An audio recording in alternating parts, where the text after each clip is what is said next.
Hi, folks. I am so excited to welcome you today to the Support Driven Operations podcast. We have a fantastic discussion lined up for you today. But first, let's get started with some intros. I'm Sarah Betts. If you don't know me, I've been active in the support driven community for a long time. Highly recommend joining. I am the Director of Support and Operations for the visual intelligence company Vizit, Vizit.com. And I have been in operations on and off for a while. I've been in support for a very long time. And like many support leaders, I have found my own ways to get things done. And it led to a career in doing operations, which has been fabulously satisfying. I am going to turn it over to my good friend Jared Call, who is also a respected operations leader, to introduce our guest. So a little bit about me. I'm Jared Call. I'm a business development manager for TGW Logistics, a global leader in warehouse automation, warehouse logistics. My personal professional background is mostly systems administration and enterprise level technical support, both hands-on and management. Last 10 years of that or so have been managing a technical support team in the material handling industry, again, warehousing and distribution centers. I'm very happy to be here and to be joining Eric from a Mixpanel. Eric, can you tell us a little bit about yourself and why we're all here? Yeah, of course. Happy to be here. Hi, everyone. I'm Eric. I'm a support strategy and operations analyst at Mixpanel, which is a digital analytics platform that allows anyone to really get answers from their customer and business data. I've been there for over 5 years now, and I started out as a support engineer. And when I came into the support operations role, I didn't have much experience. However, it did feel like a natural progression for my career growth because I just wanted to see change on my team and how we operate naturally. I think that's most of us. And then luckily, my manager showed me the support driven community, which I've loved since I've joined, and it's helped me on my journey. So, yeah, happy to be here and happy to share my experience to help others learn as well. Okay, so, Eric, tell us about this opportunity that your leadership gave you recently with SLAs. Yeah, totally. So, recently, we had a customer where it was a pretty enterprise customer, and they had a very specific need in their contract where it came to SLAs. My team was very prepared with first time response SLAs as well as total resolution SLAs. But this one was a little different. We had periodic updates where essentially, if an incident was reported by said customer by whichever level of severity, then we would need to periodically update them through the Zendesk ticket on the status of the incident. So that was something operationally that we had never done before. And to be able to socialize that with the support team as well as collaborating with engineers to address the incident was pretty new for us. So it was a challenge that we had never really done before. And the main goal for this was to make sure when an incident occurs that we're all aligned on what we should do, what action items we should be doing at certain times, and avoid any sort of panic during an incident. Avoiding panic being the big one. I'm going to Yeah. back up just a little bit for listeners who may have landed on this out of curiosity because you're in the Jared fan club or the Eric fan club or something. Large enterprise companies request what's called service level agreements. They demand certain resolution times, certain response times. They want to have a guarantee that if something goes wrong, they're going to get a response from their vendors. And those of us in operations are usually responsible for either writing these, approving these, reviewing them, and especially making sure that they're adhered to. What did this offer come to you like from the customer? Did you have to create it from scratch? Did they have something already drafted that they just wanted you to green light? What did that look like? Right. So by the time this request came to me, the contract had already been discussed upon when it came to like periodic updates and the total resolution time and first response time. And so we had agreed to basically do a test run of how compliant we were in months up until it basically was finalized. So we had a couple of practice months of just making sure if a specific incident came in through them, then we were compliant with that new like periodic update SLA. which we hadn't had experience before. So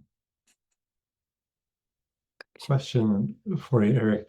So as an incident progresses, how does the individual working that issue, working that ticket, how can they know when they're about to have an SLA breach or whether or not they're meeting SLA in the moment, as opposed to after the fact going and doing an analysis and saying, well, we did it or we didn't? totally, that's a great question. And so for the longest time, we relied on Zendesk and their SLA timers. So on the specific Zendesk ticket, you're able to see what the first response time is just when the ticket comes in. But there it was additional functionality in Zendesk where we had to tie the customer plan to the SLA.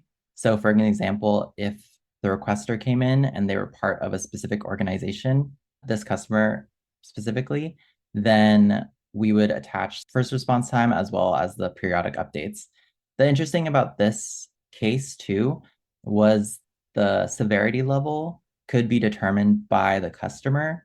And so in our UI, in the web form, when you click that button to contact support, in our web form, we don't really have a field where you can select severity for the customer usually. And so this was a very specific case for that customer. So there was pre-work that had to be done to adjust the web form in order for them to be able to not only select the severity level, but also have that flow into Zendesk. And so that's kind of the start of the automations that came about. And then the next question was, okay, if support knows about this, how does engineering know about this? And how do we align and communicate on this incident? So another interesting perspective that I had on this challenge was maybe we can have our tools that we currently use talk to each other. So Zendesk is more for support, Jira is more for engineering, Slack is mainly for everyone. And so being able to see what functionality is out there is, I think, the best thing you could do in support operations, just because new things come about all the time. And I think even now there's more with AI that you could do. And just being curious about what functionality is coming out and being updated, I think is really key. If I can kind of chime in to or add on to that, that is one, in my opinion, that situation of not knowing necessarily what all the right tools are and what can be done with certain tools, what's easier with certain tools. That's one of the best parts about the support-driven community Mhm. is there's so many people there that have such an impressive mix of experience that people can say, oh, yes, you can do that in Zendesk. It's a pain if you do it this way. It works out a lot better if you do it this other way, kind of thing. And just so much experience that can be really helpful in getting those types of things set up. I'm curious if you don't mind me, Sarah, continuing to ask these questions. Oh, right.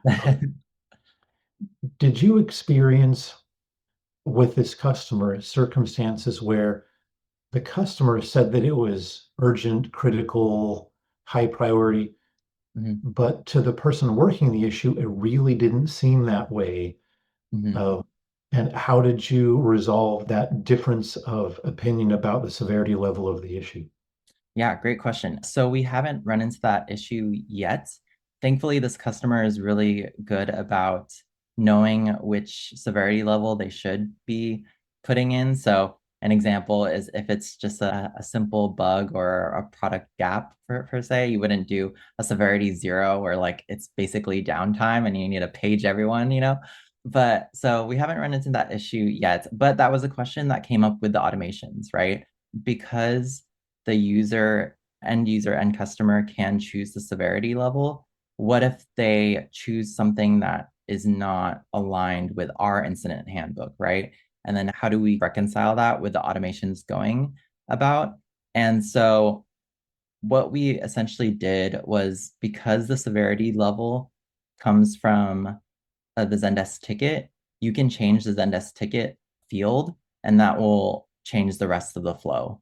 So it's dependent on the check of the support engineer if it's not. And it'll flow naturally and automate folks, but then that's where the conversation happens where it's either on Slack or Jira, and then you can address it. And then we just come back to the customer and like, hey, this was not given the right severity level. But we haven't run into that, but that has come into question. Yeah, I'm honestly working on an SLA with a customer now. The contract's been signed. We've done the whole what are we agreeing to, what are we not agreeing to. And I also have that concern. And one tip I got from the support driven community was in the severity level selector to add in an example. So in other roles, I've worked with highly technical teams, teams where it's probably the engineers filing the ticket and they speak severity as one of their languages. Now I work with brand teams and they may not understand what exactly those severity levels mean. And so I'm working now on making sure that severity is defined as I cannot log in or I can use the platform, but not in the way that I want to, things like that. Are you using any sort of examples, or do you find that the contract and the understanding that your customer has of severity is sufficient? I think what they have, their knowledge about severity level is sufficient because they work with a lot of vendors. But I'd say that with our internal team and working with the engineers, we had to have a lot of discussions about how we want to define our internal incident handbook. So as you say, your examples, right? There also has to be internal examples of what is a Sev zero. What does that entail? And sometimes there are a lot of factors that play into that, where maybe it's a really high paying customer that's experiencing this, and so that is raises it up to a Sev zero, or maybe it's affecting a wide range of customers. And so that comes into play too. So there are a lot of levels, and how, at which point does it actually stop or hinder the productivity of a customer as well? Because our platform is mainly digital analytics, right? So you can come up with a report, and for your product, you can say or see what events are being tracked and who's doing them. But then if you come into question of it's a data warehouse export and that's blocking things down the line, then you have to make sure that your internal teams know which examples that are solid, and then you can bring that about to customers as well. So I agree with that for sure. Do you, I don't know how old this process is. Do you have a review process for this setup to check in after a while and say, like, how are we doing? Have you already done that? And have you had any insights from those types of discussions? Yeah, so it's a pretty new process, but because this is a new customer and we've had a few practice months, essentially what we'll do is we'll look back on tickets they have submitted in the past, and then we will basically come up with this monthly report on how compliant we were with their expectations of the first response time, periodic updates, and total resolution dependent on the severity level at the time. So still pretty new, but it's a month to month like review of how compliant we were. That's awesome. Yeah. And Jared, I will let you ask your SLA language question because I think that was a really good one about what goes in the contract versus not so much specifically in the Sure. contract. So I'm curious what you committed to in the SLA versus, let me back up. You can agree to something in a contract, but if there are no penalties for breach of that agreement, then arguably you haven't really committed to that. Unless the customer is willing to say that, breaching this one clause constitutes an entire contract breach, which is generally a huge reach. But so for some contracts, I've seen where an SLA breach will include liquidated damages if the downtime is over X amount, because people build their business and they're making or losing money depending on their ability to use the service. So is there any difference between what you're committed to in the SLA and what your team's normal expectations are for itself? Yeah, great question. I think for this specific case, the SLAs, when it comes to credits for the customer, it's dependent on the severity. So severity 0 and 1 are the major ones where it's basically downtime and something's just not working as it should. And so those are the cases where if we're not compliant, then credits would be allowed. Severity 2 and below, they're lower priority. So if we don't meet the expectation, then credits would not be given.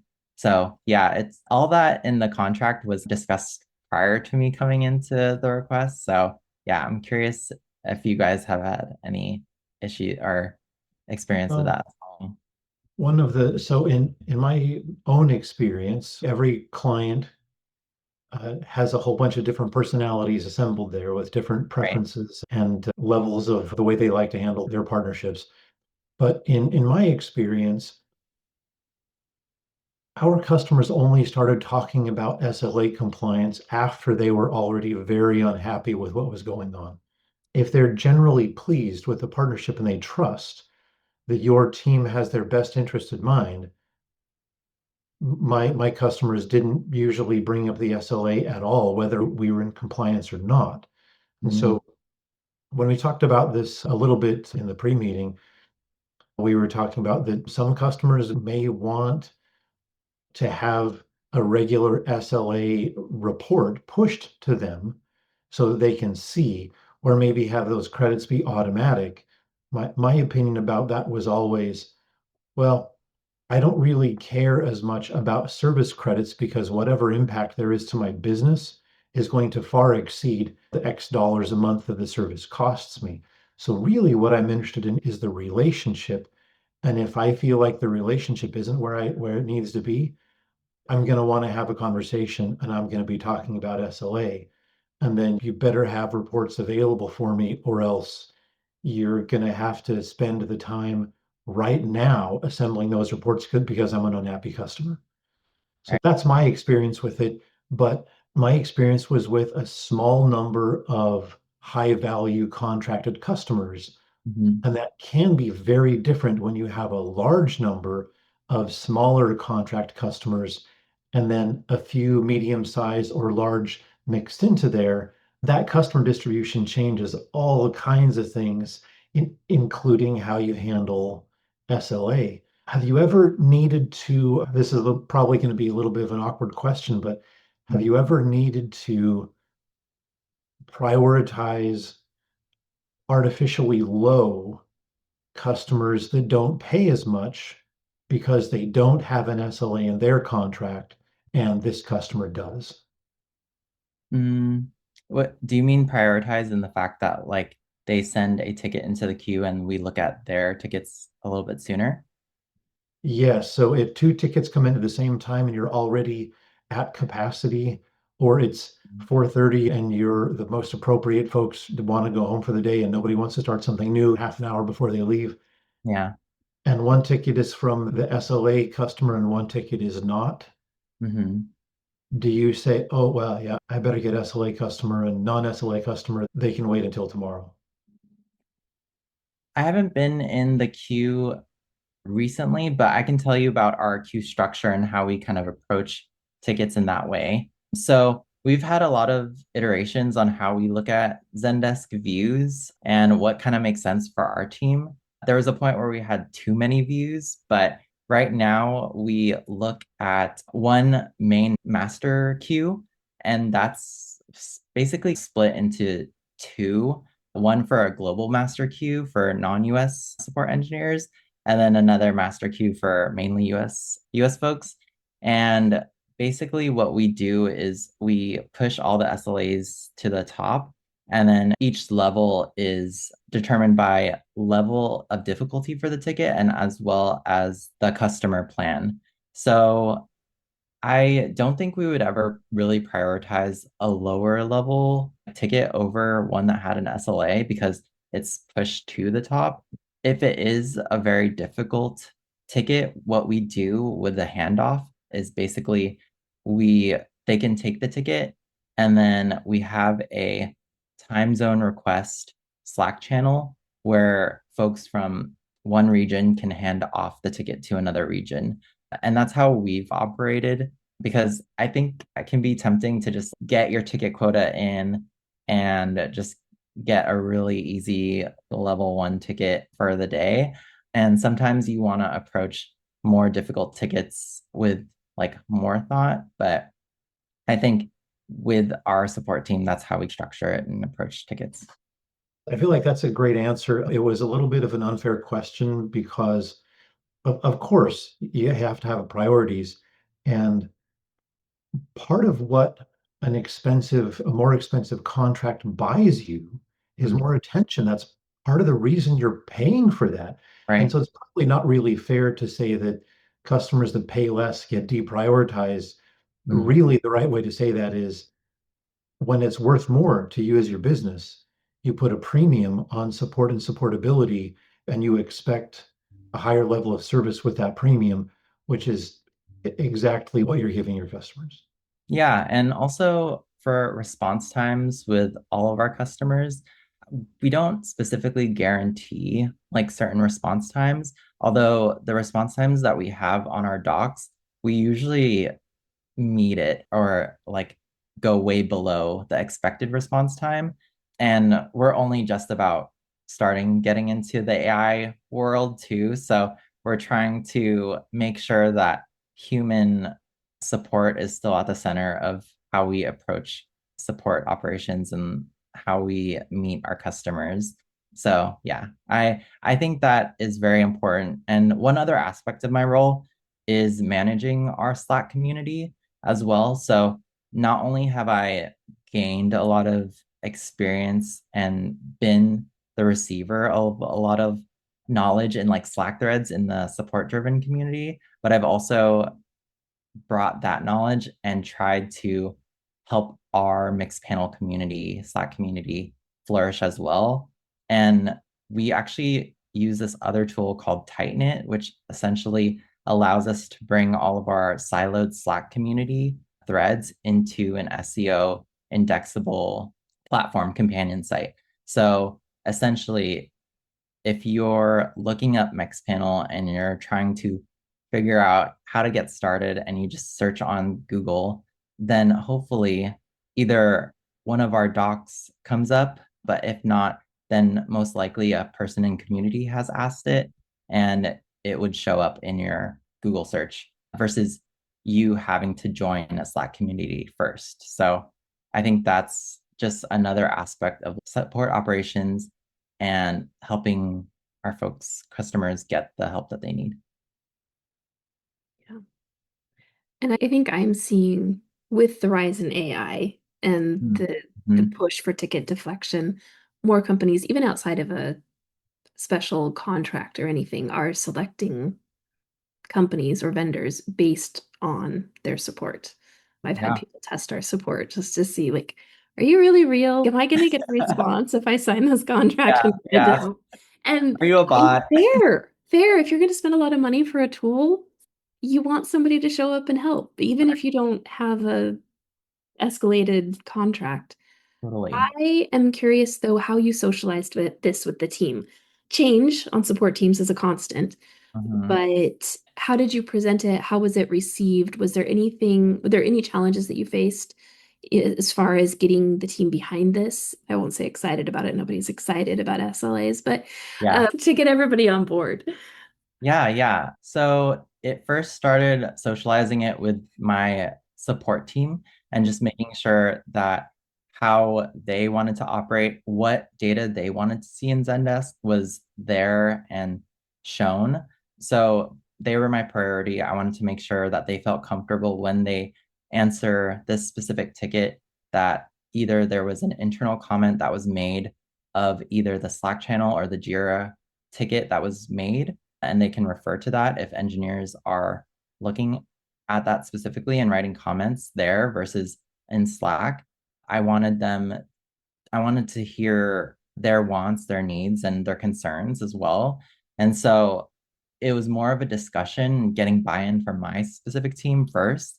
And then once we were okay, then I tested out a specific workflow as just something to talk about with engineering as well. And so in the process, I haven't really explained the process of what I've done, but basically, once a Zendesk ticket was sent in, this I set up a webhook to basically get all the Zendesk data that was necessary, like description, who is from, severity level, transfer that over to a Jira ticket. And specifically, I had to create it in an incidents project versus like our day-to-day, we call it Surfies, but it's like our bug project in Jira. And so that automatically creates a ticket in Jira that engineers can look back on to. But then there's a question of, okay, if an engineer is looking at a Jira ticket, how do they look back and see what was said in the Zendesk ticket, right? So just making sure in that automation to put a link for the Zendesk ticket. And then in Jira, there's another automation that I put where it sends a webhook to a Slack workflow, which was pretty new for me. Slack has been doing a lot of new features in their platform just to do automated workflows. Yeah, workflow builder is so nice. So Super nice. And so, yeah, I set up a webhook that starts there. And then, as you can imagine, it basically posts in our main downtime channel that a ticket has been created from this customer, what severity level it's at. And then one thing that was interesting, an interesting challenge was the periodic updates. And it was a question of whether, if there are periodic updates, where do I put that alert? Do I put it in the main channel? Do I do I create a whole different Slack channel for that specific incident? What's the best way? And what happened was I went on an on-site with my team in San Francisco, and we basically had a brainstorming session, basically a test drill of, okay, I'm going to send a ticket, an incident ticket, and then you're going to see the workflow. Do we like this? And so at that moment, the workflow essentially created a new Slack channel for an incident. And then it titled the Slack channel like INC or incident, whatever the Jira number was. And so I thought that was very informative of what you could, where you could see the Jira ticket and what the incident was. However, that was not the case. So when socializing it, many thought it was confusing, even though we have had used that in the past. And so that's what I thought was a good idea. So it's good to have really good ideas and test them out. But in actuality, once you test it out, you're going to get a lot of feedback, and that's okay. And so at the end of the that on-site, what I basically did is reverted back to sending it in the main channel. And with these periodic updates, there's a feature where you can just reply to a thread in the post. So all the periodic updates would tag the ops lead and put it in the reply to thread. So the essential people are still getting the updates, but it's not creating unnecessary noise for the rest of the company. yeah, that's a tricky balance, is getting the noise down to a dull roar. Yeah, totally.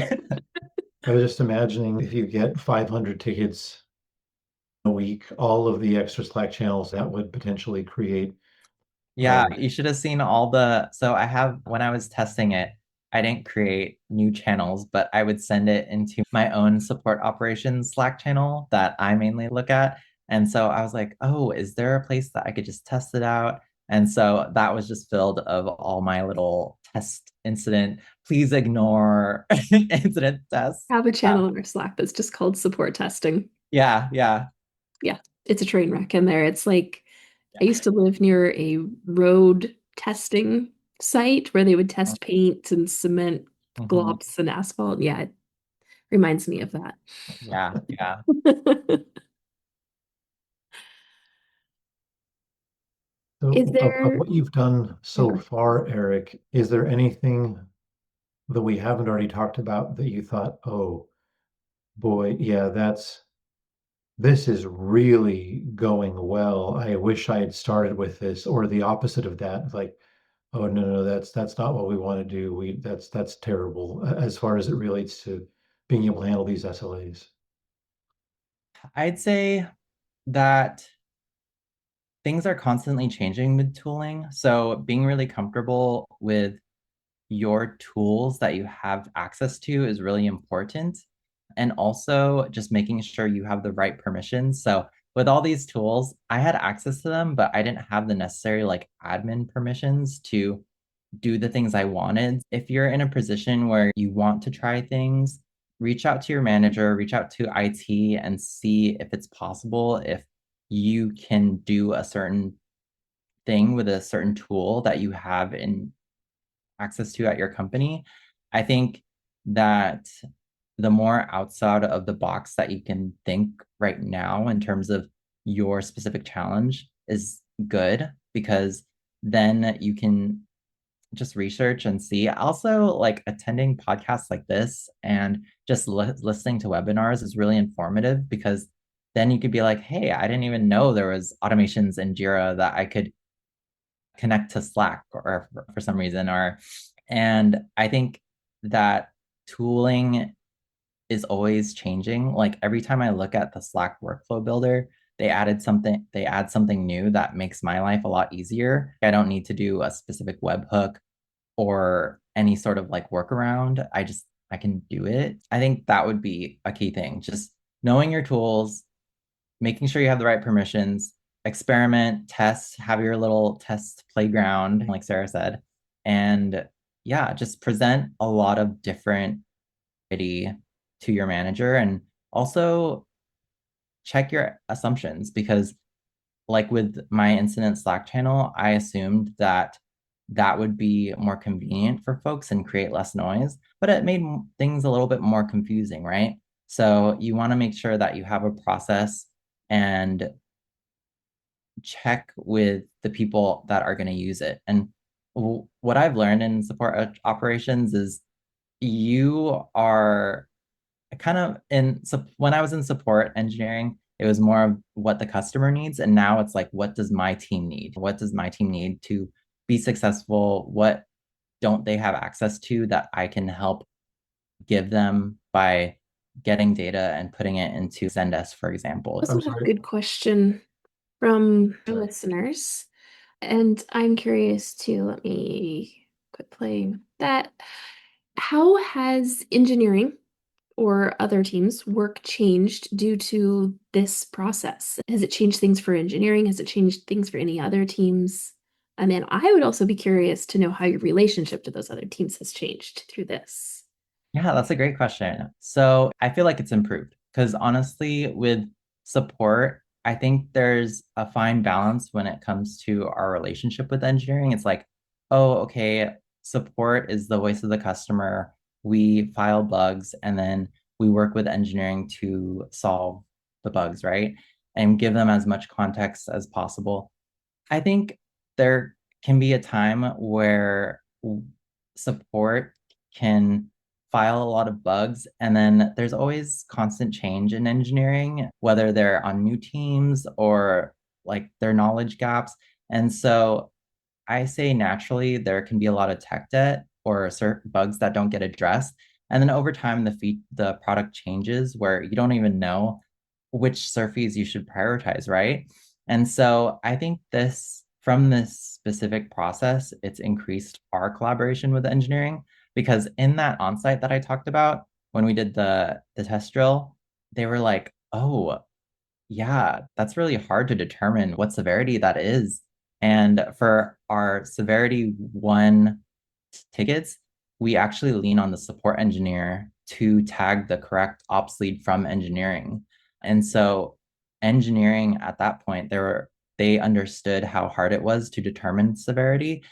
And so in that case, they were given a perspective that support's hard, and triaging Oh, I triaging thought it was easy. yeah, triaging something that you honestly don't really know as much to an extent. But if you haven't been with the company for so long, then a lot of the features are new to you. So I think it's only increased collaboration. And now, actually, we've come to a point where we're working with specific product groups where we create a Slack channel for them and then just send the relevant surfies or bugs to that Slack channel so they can review it every week.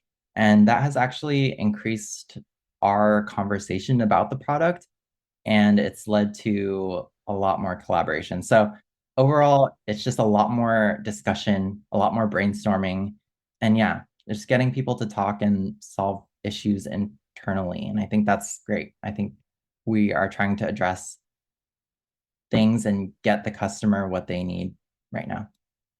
My gosh, I think we need a new Hallmark movie, something about SLAs and Support, product engineering. yeah, No, totally.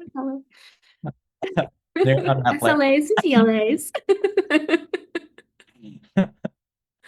No, that's great. I can see, and I've seen that before, where if you sit down and actually tackle a real problem and have to solve it together, that increases the cohesion and the bonding between people. So that's really cool. That was the effect on your team instead of the way it could go, where you could butt heads and have a Yeah, negative relationship. So yeah. And kudos to then you and your team. yeah, and also on the onsite too, one of the really successful things we have done with engineering is they support with basically work with an engineer to solve tickets. And so engineering got to see that side of the company as well. And that side of support is being able to address customers, what they're facing, whether they're an experienced user of the product or a completely new user, and just getting that perspective as well. Because I think design brings that about with their qualitative analysis, but support is at the front lines. And so we're talking to customers day to day. And that allows engineering to kind of be more mindful when they're creating the product, right? Right. And just like writing code, because maybe there are collisions in the product where you're so focused and tunnel visioned on your specific feature, but an interaction with another feature is actually what makes a great product. And I think that's something that everyone can improve upon. And so I think increasing the relationship and bonds between support and engineering, I think is even more important, because then you have someone, a friend on engineering, be like, hey, it's me again. I need help with this bug. And I don't know if this is expected or not. And I think it introduces a really good way, a foundation of rapport that you can rely on when addressing things versus commenting on a Jira or a Surfy and not hearing back for a week or so, and then having to come back and be like, hey, it's me again. So yeah, I think Or the worst, where it gets closed and they're just like, yeah, then how? What happened? not going to do. Oh yeah, canceled. Yeah. Wait, Well, did you notice the ARR field? Yeah, yeah. in some ways, support's interaction with engineering can be a lot like customer interaction with support, Mm, where support only contacts engineering when there's a problem. There's only negative feedback in that direction. No one ever contacts engineering to say, oh, just wanted to let you know how awesome everything is. And similarly, in support, we can feel like sometimes that the customer just doesn't get it mhm. because they did X and they were supposed to do Y. And engineering can feel the same way about support and customers. All of the users are idiots, and support only has people that have been there for 6 months and they all go do something else. This type of interaction and joint problem solving, it's a time-tested business principle, is at the highest, strongest relationships are formed through problem solving together. Right. And so if the support team can use a combination of pairing up with the support team and providing positive feedback in their direction. Thank you so much for helping with this. Or, I see that you just put this new feature in here that really helps with support's quality of life. This all helps to have more of a relationship that is collaborative and less combative, which I'm sure that we've all been in both of those types of relationships with our peers in other departments. But yeah, so like Sarah said, kudos for involving engineering development in this problem solving. I'm sure that it makes a difference when they need something or when you need something. It really does. Yeah, totally. Yeah, work's a lot more fun when you like your coworkers. Yes, yes, yes, it is. In fact, one of my favorite things to ask a peer or someone that's on a team that I'm managing is not to ask them, but if we have a company event or for whatever reason I meet their spouse, I like to ask their spouse, how do they like their spouse's job? Oh, Because if you're a stress basket at work and you come home, your spouse knows. that's very true. So, and so if you, right, Mine anyway, does, yeah. yeah. So that's provided some interesting insight. But yeah, that's I'm great stealing that you that. can problem solve with the dev team. That's great. That's awesome. Well, this has been such a great conversation. Thank you so much, Eric, for being willing to show up and to share this with us. I'm very impressed by how you approached this and how well it worked out for your team. I'm going to use this for my own SLA implementation for my special customer. Any parting words for the operations folks out there? Nice. Yeah, thank you again. This was so fun. Parting words, I'd say that we're all in this together. Still the only support operations person on the support team. So it's nice to know that we're not alone and we have each other to like lean on in this community. Yeah. It's true. But you, Jared, any parting words? Be excellent to each other. Just, Eric, you made a comment earlier about, you didn't phrase it this way, but about seeing things from other people's perspective. Mm-hmm. And that can be really hard. I want to just, sometimes you also talked about permissions and getting the permissions you need. Mm. In the same way that sometimes a customer can force us to mature a certain part of our business, like adding SLAs into support agreements, sometimes customers will assess their risk in doing business with us. And part of the way they do that is they will ask, how liberal are you with granting permissions to whoever asks them? And so if someone in support engineering or support ops, if you ask system administrators for permissions for something, they may not, depending on what the tool is, Right. it might not be possible to make somebody an admin without making them a complete and total admin. So not just to be nice to the dev team, be nice to the admin team, to the sysadmins and internal IT. They're doing the best they can for their customers, which is us, just like we're doing the best that we can for our customers, which are either the support team itself or the people out in the wild. So be excellent to each other. It pays off. Yeah. Sysadmins deserve all of the cookies. It's my professional opinion. And some milk. And some milk.